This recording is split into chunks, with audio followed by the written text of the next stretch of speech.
News, सच जरूरी है। ये है MNS न्यूज नेटवर्क और आप देख रहे हैं MNS न्यूज टीवी। मैं हूँ आपके साथ सोनल। तो आइए देखते हैं आज की कुछ खास खबरें। यह खबर वर्धा से सामने आ रही है। पूर्व मंत्री अनिल देशमुख की प्रेस कॉन्फ्रेंस। पूर्व गृह मंत्री अनिल देशमुख ने शिव वैभव में वज्रमुठ को लेकर समीक्षा बैठक की। इस मौके पर बड़ी संख्या में एनसीपी के पदाधिकारी और कार्यकर्ता मौजूद रहे।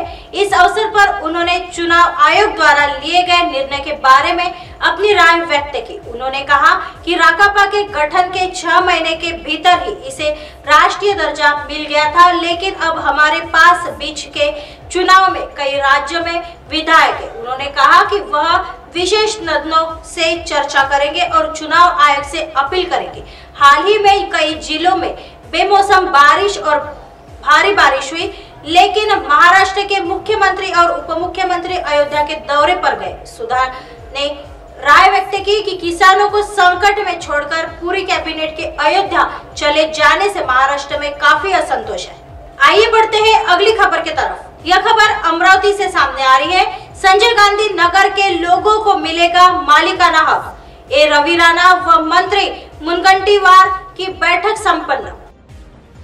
अमरावती शहर के महत्वपूर्ण आवासीय क्षेत्रों संजय गांधी नगर नंबर 1 और संजय गांधी नंबर 2 में रहने वाले गरीब और नागरिकों को जल्द ही मालिकाना हक मिल जाएगा। इस संबंध में राज्य सरकार केंद्र सरकार को प्रस्ताव भेजेगी। इस संबंध में आज मुंबई के सह्याद्री गेस्ट हाउस में विधायक रवि राणा की पहल पर राज्य के वन मंत्री सुधीर मुनगंटीवार की अध्यक्षता में हुई एक उच्च स्तरीय बैठक में उक्त निर्णय लिया गया है। साथ ही विधायक रवि राणा ने बताया कि वन मंत्री सुधीर मुनगंटीवार के बल्लरशाह निर्वाचन क्षेत्र को वन विभाग की 5000 निवासों की भूमि पर मालिकाना हक दिलाने का प्रस्ताव भी केंद्र सरकार भेजेगी।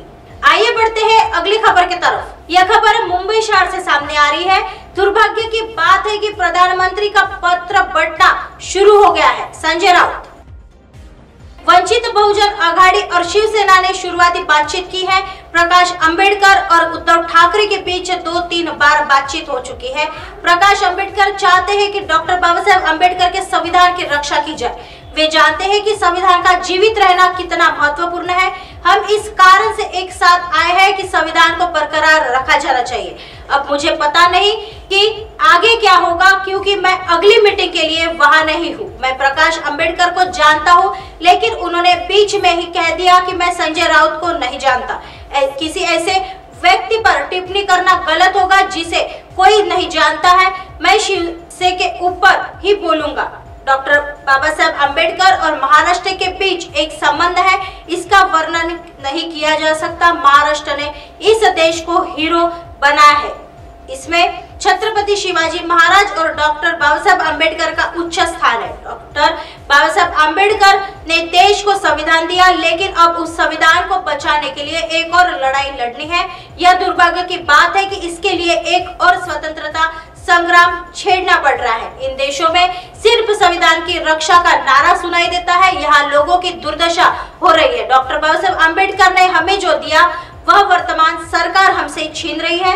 कल डॉक्टर बाबा साहेब अंबेडकर की जयंती के अवसर पर सभी को शपथ लेनी चाहिए कि इस देश के संविधान को बचाने के लिए हम सब एक साथ आएंगे और पक्षपात और मतभेदों को भूल जाएंगे। अंबेडकर का महत्व बहुत महत्वपूर्ण है। अब यह रोजगार पत्रक लगता है। हमारे यहाँ यह सारा काम नगर सेवकों के साथ साथ शाखा प्रमुख भी करते हैं। इसी महाराष्ट्र में भूमि पुत्रों को रोजगार दिलाने के लिए ही शिवसेना की स्थापना की गई है। उस शिव सैनिक और मराठी व्यक्ति को रोजगार मिले, इसके लिए हमने कानून बनाया है। अब ये राजनीति है। प्रधानमंत्री जी, अगर इस तरह की चिट्ठी यहाँ बांटी जाने लगे तो पूरे देश के लिए मुश्किल हो जाएगी। आदित्य ठाकरे जो कह रहे हैं वह बिल्कुल सच है। वह मेरे घर आए और कहा कि हमें बीजेपी के साथ जाना चाहिए, नहीं तो हमें जेल जाना चाहिए। हमें इस समूह को तोड़ना होगा। मैंने उसमें सिर्फ एक ही सवाल किया कि हम ऐसा क्यों करना चाहते हैं। अगर पार्टी ने हमें मौका दिया है तो हम उसे पूरा करेंगे। इस दबाव तकनीक से डरे बिना हमें मिलकर लड़ना चाहिए। मैंने उनसे एक बात कही, अगर हम कुछ गलत नहीं करते हैं तो हमारे पास घबराने की कोई बात नहीं और हम अन्याय के खिलाफ लड़ेंगे। दबाव की तकनीक छिपी नहीं है और यह आज भी जारी है। अब एनसीपी कार्यकर्ता और नेताओं पर अपनी तरह की दबाव तकनीक का इस्तेमाल कर रही है। जब मुझ पर ईडी ने हमला किया तब मैं ईडी की कार में बैठी आप सभी को भगवा दुपट्टा लहरा रही थी। मैं इस जगह से बिल्कुल नहीं डरता था क्योंकि मुझ पर लगाए गए आरोप गलत और झूठे थे, बिना कुछ किए। अब अगर मुझे अपने खिलाफ उस तरह के आरोपों के कारण इस जगह जेल जाना पड़े, वैसे ही मैंने भी सबको कह रहा था कि निडर होकर सबका सामना करो। हम शिवाजी महाराज के वंशज हैं, हमें दिखाना होगा कि हम शिव सैनिक हैं। शिव सैनिक के लिए बाघ का शरीर और चूहे का कलेजा महत्व नहीं रखता। छत्रपति शिवाजी महाराज की दाढ़ी में थी वीरता, दाढ़ी है तो हमें वीरता दिखानी चाहिए।